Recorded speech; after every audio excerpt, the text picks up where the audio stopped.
In 2015, in fact, President Zuma is now the incoming chair of the SADC. He has an opportunity to reassert South Africa's leadership position in the region and the continent, and to reassert the values that South Africa will stand for in the continent. But our government's track record speaks for its own.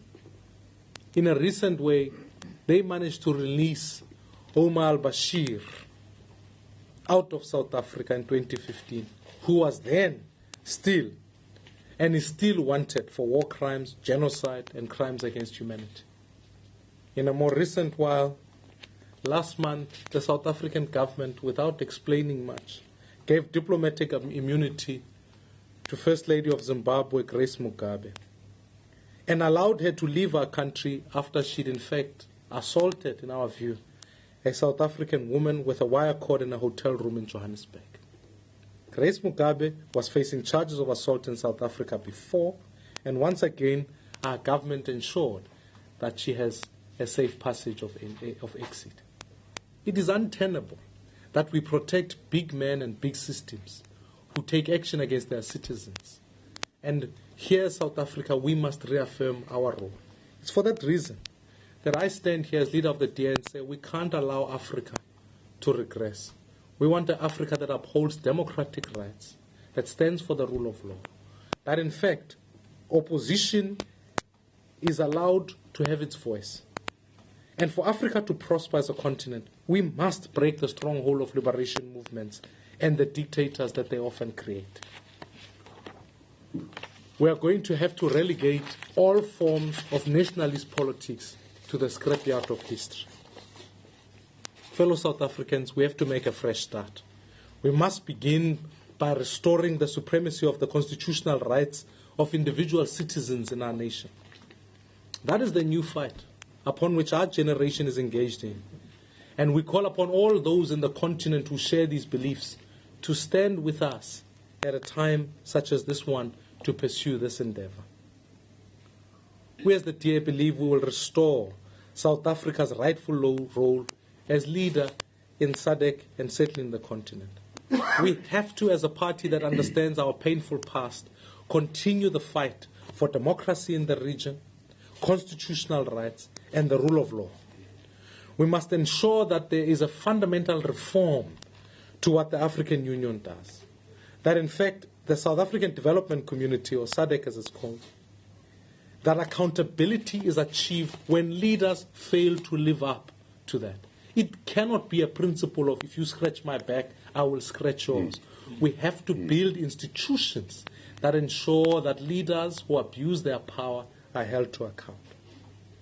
Through these platforms, such as the SABC that I chair, I'll continue to fight and continue to challenge these regional bodies for SADC and the AU to work constructively with leaders from both governing and opposition parties in states across the continent to bring about genuine democratic change in Africa. Because ultimately, in the words of Coretta Scott King, for Africa to truly be free, we are going to have to continue to work hard for freedom in our generation, in our lifetime. I want at this point to hand over to my colleague and friend, Mr. Hichilema, to address you. Thank you. Very much. Thank you. Over to you, sir. Thank you. Thank you. Thank you very much, colleagues, media that are here. We're grateful that you could be part of this press briefing. And of course, we would like to thank the Democratic Alliance through its leadership and our brother, Mmusi Maimane, distinguished invited guests that are here. And obviously, it's where always I learn over years that I must never forget, ladies and gentlemen, that may not have been referred specifically in our address. I think it's also important for me to greet you before I go into the detail of what we need to say to supplement what our brother has covered already, and adequately so. I bring greetings to all of you from the people of Zambia and Zambians at home. Understand what is going on, understand the negativities that are going on and how they impact on their lives. Our brutal arrest and subsequent detention for 127 days have crystallized a support base domestically, regionally, and internationally that may have been lying latent for many reasons, including fear of victimization. That victimization includes or extends. If you are a poor woman who earns less than $500 per year by trading in a small market store in a compound somewhere in Zambia, that victimization includes being thrown out of that market store and lose the opportunity to earn income for your 6, 7, 8 children. That's what it means in Zambia. So such people, through us, are here to say thank you. Thank you to our brothers and sisters in the DA. Thank you to the unions that stood for us during some of our most difficult times. The people of South Africa, average citizens of South Africa, the media that kept our story alive. I can assure you, without the media in this country and across the world that highlighted and became a piece of evidence as a consequence of that action when our colleague, brother Mmusi Maimane, attempted to come to attend our court hearing in Lusaka and see us, visit us in prison, the manner in which she was treated, worse than a prohibited immigrant, worse than maybe an armed robber, being humiliated. Your story opened the world's eyes and ears to what was going on in Zambia. So it's in order, on behalf of our party and the people of Zambia, to thank the media here and elsewhere, but at the same time to apologize to the DA leader, Mmusi Maimane, in the manner he was treated. On behalf of the people of Zambia, we take this opportunity to render our apologies to such treatment that Mmusi Maimane received when he attempted to visit us. It is also in order for me to thank the church across geographical boundaries for their support, their prayers. I must remind you, here in South Africa, that the church in our country took a huge risk to talk about the decline in the democratic space in our country, and actually correctly called the regime in our country a dictatorship, even long before our friend Mmusi Maimane came into Zambia. And they were harassed, they were ridiculed, but they stood their ground. I want to thank them for that. I did mention the unions here, NUMSA in particular. I want to thank former Nigerian President Olusegun Obasanjo, who took a trip to come and see me in prison. I want to thank the Commonwealth Secretary General, Right Honourable Baroness Patricia Scotland, for her visit to me twice, a day after another, visiting us in prison, and also the structured manner in which she approached our detention. Ladies and gentlemen, the list is long. But really, the injustices meted on us received a national, regional, as well as international response. The list is too long to continue itemizing. But we thank everybody who was involved to secure our release. I must not waste time, but indicate very quickly that we are not free because we are out of jail. Because there are a lot of political prisoners in our country who are still in detention and are being detained on a daily basis because they stand for democracy, they stand for human rights and the rule of law. So we need to remember that those require support as well. I think it's necessary for us to just articulate very briefly the circumstances or the issues surrounding our arrest, very, very briefly. You know, ladies and gentlemen, it is worthwhile to indicate that on April 10, 2017, the police in their hundreds came to our home towards midnight, heavily armed, to effect an arrest for a crime we believe we did not commit. You must ask why people came in the night. Policemen came in the night. When under this government in Zambia, I've been detained, arrested over 10 times from 2011. 10 times.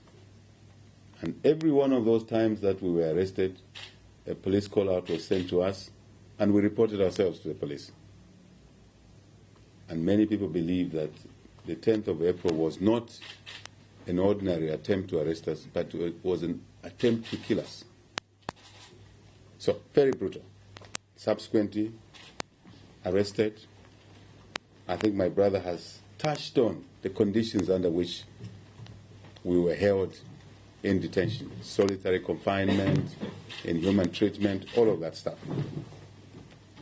But, ladies and gentlemen, we're here to tell you that despite all this brutality that we suffered, despite all this inhuman treatment that was meted on us by those in government, I can assure you, one, it made us stronger than before we went into jail. Number two, and this is more important, we are not angry, we are not bitter. If we are bitter, if we are angry, there's a temptation that we will respond to this detention in a similar manner to that which was effected on us.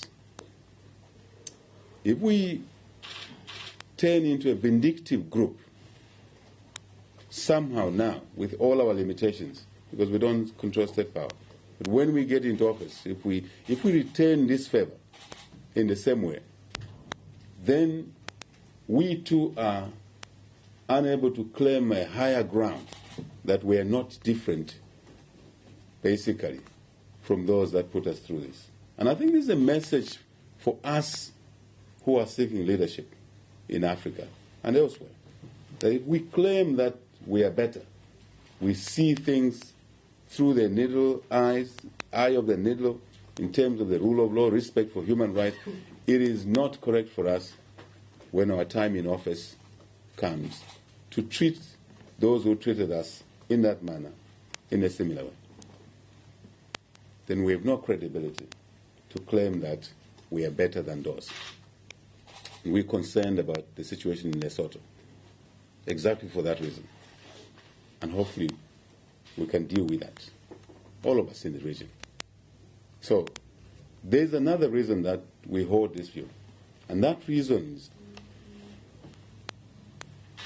if we treated others the way they treated us, then we will never end this negativity.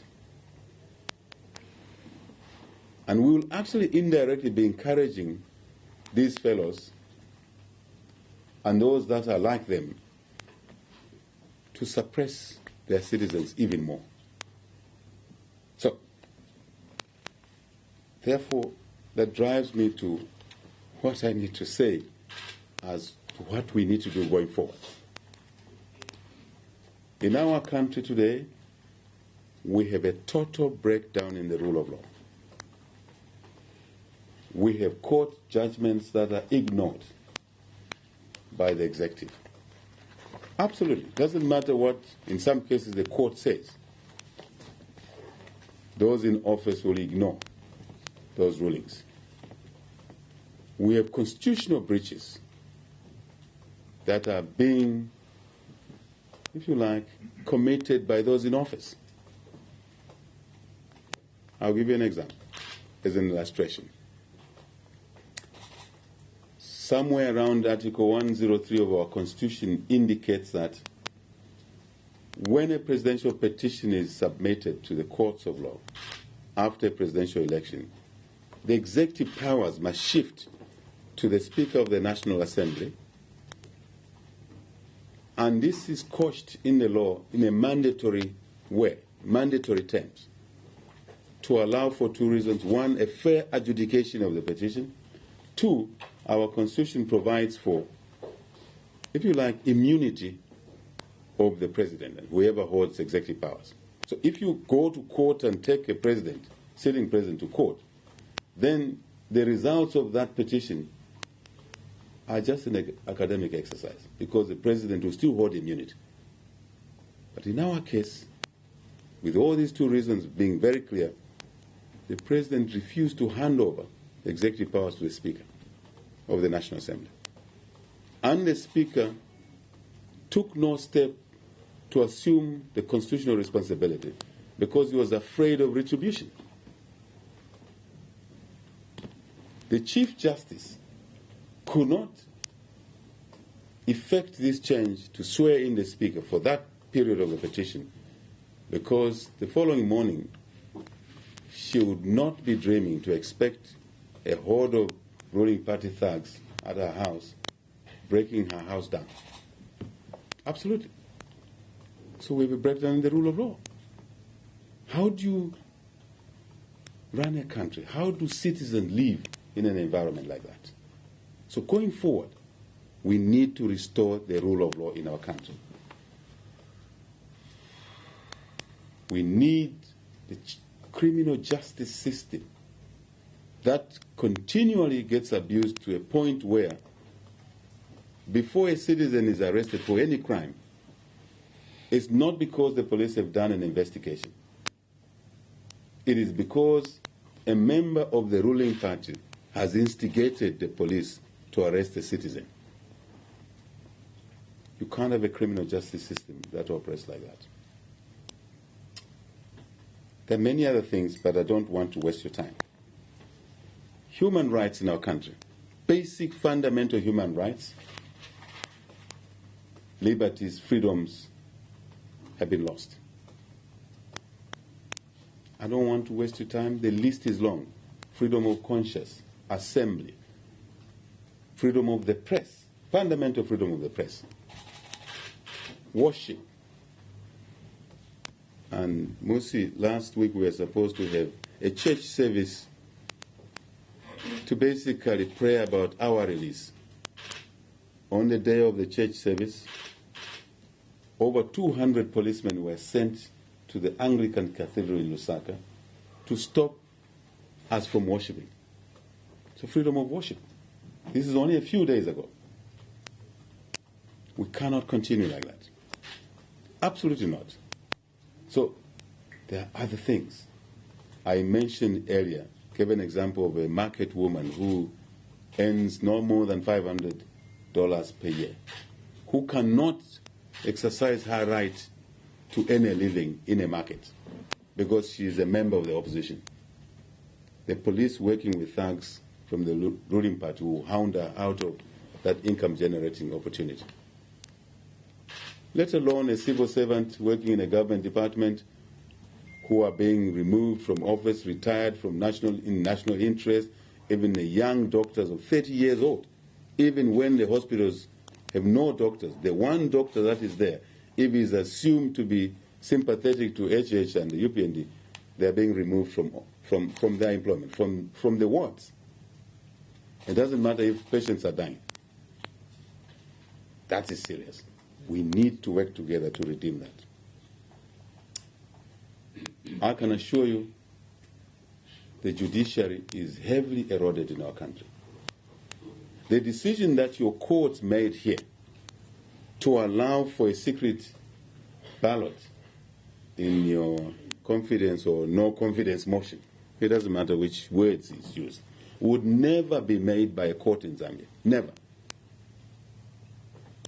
So there are things that you in South Africa are doing which we should learn from as Zambians, as a region, as Africa. Rule of law, judiciary, independence of the judiciary. The Electoral Commission partially brought us to where we are. I have said this, and I want to say it again here, so that it sinks. Our colleagues in government today, after our 2016 elections, August 2016 elections, are in office in the context of the threshold of 50% plus one. Our colleagues are in office on account of a mere 13,022 votes. That's what's keeping the party in office in government. 13,022 votes. So you are saying the country's, in terms of electoral map, is split into half. And these 13,022 votes were only secured after 4 days of fidgeting with the results, including a situation where a lot of polling stations were never authenticated in terms of what their numbers were. So we cannot continue like that. So we are saying the country now needs a truly independent electoral commission to maintain peace and stability as a platform for development in our country. Parliament today, I'm sure you heard our story, where 47 members of parliament from our party, we have a smaller parliament here, around 160. But of all our members of parliament, 47 were suspended from parliament for refusing to listen to the president's speech. They were suspended. I don't know how many times you would have been suspended here in South Africa, Mr. Maimane. Now it means Parliament is compromised, the judiciary is compromised by the executive. So one arm of government has compromised other arms of government, including what we call the fourth estate. I talked about it already. The media. As you know, shutdown of the largest private media, print media, Post, newspapers, television stations, shut down. You open if you plead to the powers that be. We cannot have a situation like that in our country. And this is why, going forward, we need to work together to restore, in summary, human rights. Human rights, freedoms, liberties. Parliament. Rule of law, as it were. And here is the importance of what my brother Mmusi was talking about. If you or we don't work together to restore these fundamental democratic values, constitutionalism, and the others that I've amplified on, you may believe that this is a Zambia problem. It's not a Zambia problem.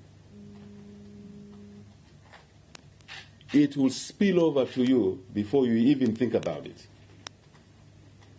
If a media organization can be shut down on account that it has run a story supporting or purported to be supporting an opposition, leaders learn bad habits from each other.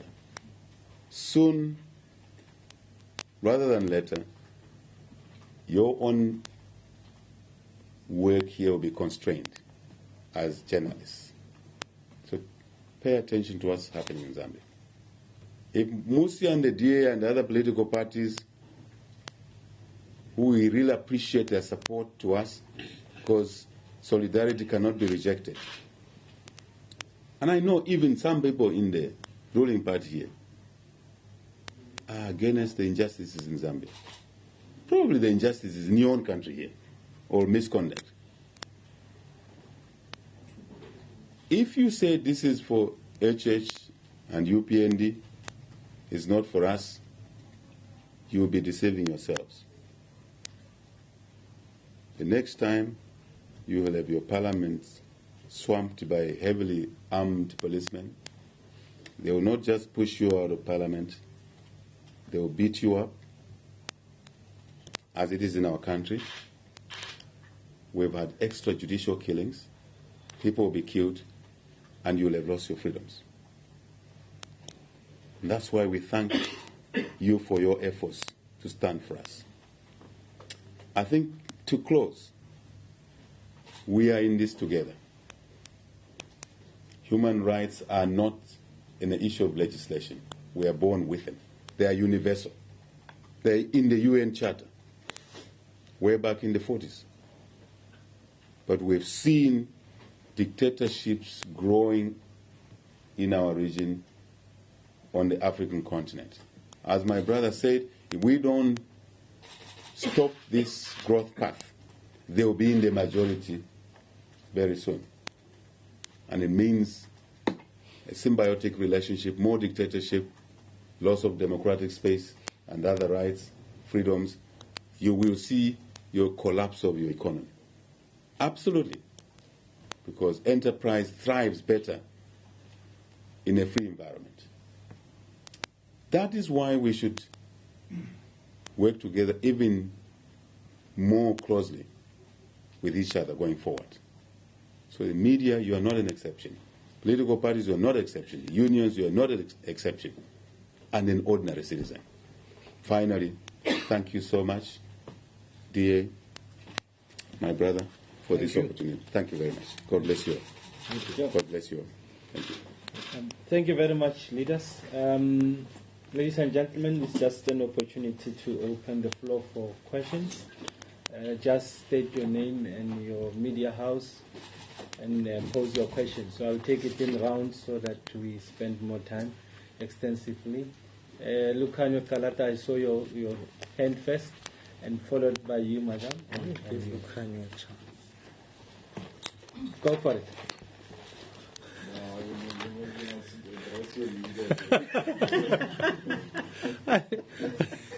Are you here to threaten me? No. It's a free press. Good morning, gentlemen. My name is Lucanio Kalata. I work for the SABC. Just two questions to Mr. HH, please. So the first question I'd like to ask is whether, with the current situation that's going on in your country, are you afraid for your own personal safety and that of your families? And then secondly, what in your opinion can South Africans do today, practically, to try and assist the people of Zambia? If there's one wish that you had that we could do as ordinary citizens, what would that be that would really help today the people of Zambia? Thank you very much. Thank you, Lucanio. Madam? Crystal Audison, the Africa Report. Mr. Hichilema, your release came as a surprise because there was a court case and then suddenly, was it the pressure from the Commonwealth and former President Obasanjo, or were there other dynamics involved? Because I do recall that the court also said that the charges haven't been completely dropped, so that hangs older. So if you could just say that. And I mean, do you accept President Lungu's presidency, given that a year ago there was a mere 13,000 votes that actually separated your party from the ruling party? Thanks. Thank you very much. Kristen van Schie from AFP and Daily Maverick. Mr. Hichilema, I wanted to ask about the dozen or so people who've been arrested in relation with the city market fire from the southern provinces. Are they UPND members that has been alleged? And if they are, what are you doing at the moment to ensure that they appear in court? I think some of them are on hunger strike at the moment because they still haven't appeared in court. And then for Mr. Maimane, one of the criticisms that the ruling party here receives is that it doesn't act on things in the continent because of the ties it made during the struggle movement. So in bringing opposition parties across Africa together now, what is the DA doing, or what guarantees do we have that if the DA were to come into power, it too wouldn't hold those same ties to parties it formed alliances with now? Thank you very much. I think that's sufficient for the first round. HH? Yes. Thank you very much for the questions. I think they are appropriate. Lukanya, my colleague there, are we afraid given the situation obtaining in Zambia? I think an ordinary human being must be concerned. Probably some would be afraid when you have lost your right to privacy. Some of you may have seen the pictures of how our property was broken into towards midnight to arguably seek our arrest. If you pictured the environment that night, or the situation with over 200 policemen, heavily armed, with machine guns, by the way, and German Shepherd dogs, and basically poison gassed us in the house, family home, with my wife and children. My wife is asthmatic and she fainted twice. From about 23 hours, we were tear gassed up to about 9 hours the following day. We survived because we made a decision in the design of the house. We never even anticipated it. It was just God's providence. We made a design that an ordinary house, somebody would have been killed that night. So a citizen, a human being, will be afraid, ordinarily. But when you know you've committed no crime, and if it's a crime to fight for human rights and the rule of law and good governance, and to fight against this cancer of corruption in Africa, leaders are getting richer. They went into office with nothing. They never knew what it was to raise an invoice and be paid and support families. All of a sudden, they're awfully rich without working. And if you stand against that so that you can save the people of your country, your region better, fear is not something that comes to my mind. Absolutely not. Absolutely not. Including the horrible prison condition.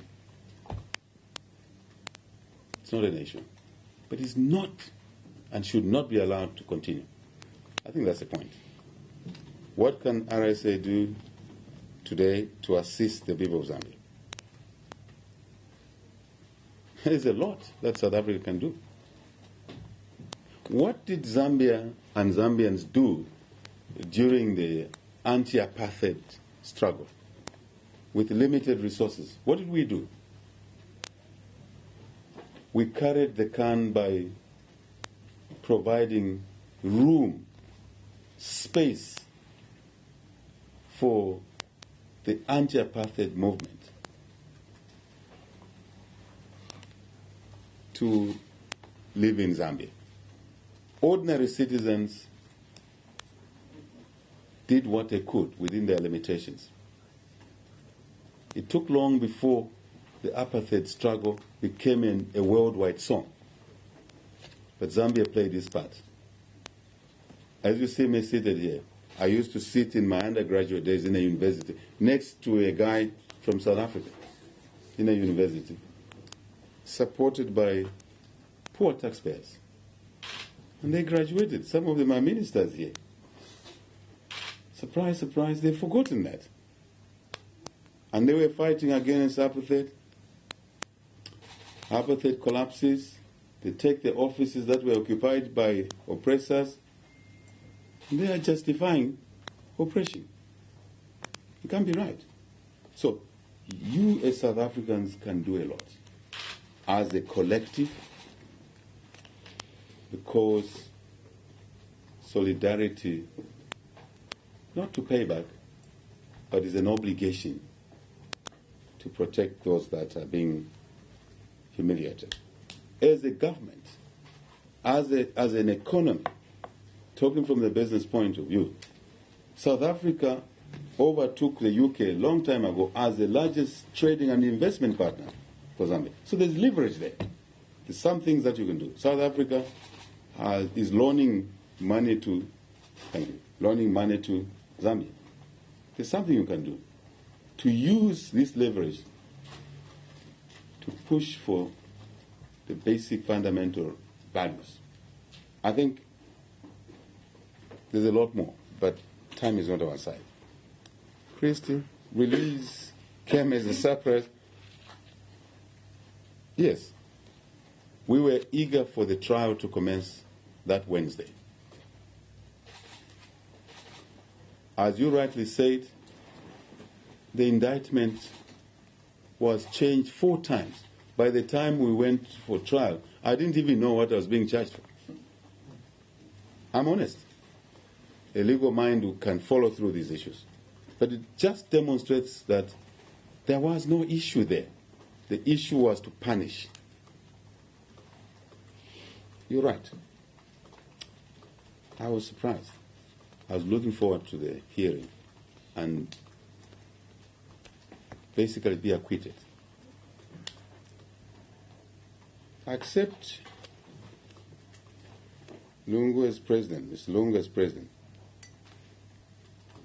I think the right way of answering this part of the question, or this question, is that is an issue, part of the issue or issues that brought us to where we were.